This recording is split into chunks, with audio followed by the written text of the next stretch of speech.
ஒரு நிமிஷம் இந்த வீடியோ பாருங்களேன். வாழைப்பழம், ஆப்பிள், மிளகாய் இவையெல்லாம் கடவுள் இயற்கையாக தந்த உணவு. ஆனால் சில மனிதர்கள் அதுக்கு கலர் அடித்து ரசாயனம் தடவி விற்று கொண்டிருக்கிறார்கள். கண்ணுக்கு அழகாக தெரியும், ஆனால் உள்ளே போனால் நோய் தான். இந்த கலரிங் பூசிய பழங்களால் கேன்சர் வரும், கிட்னி போகும், குழந்தைகளுக்கு ஹார்மோன் பாதிப்பு வரும். பழத்தை விஷமாக்குறவன் வியாபாரி இல்லை, அவன் மனித கசாப்புக்காரன். சாப்பிடுற எல்லாரும் தெரியாம சாப்பிடுறாங்க.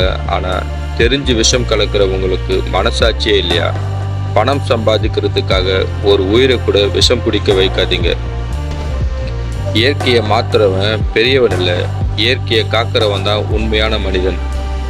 மனிதன் உலகம் முழுவதும் ஆதாயப்படுத்தினாலும் தன் ஆத்துமாவை இழந்தால் அவனுக்கு லாபம் என்ன?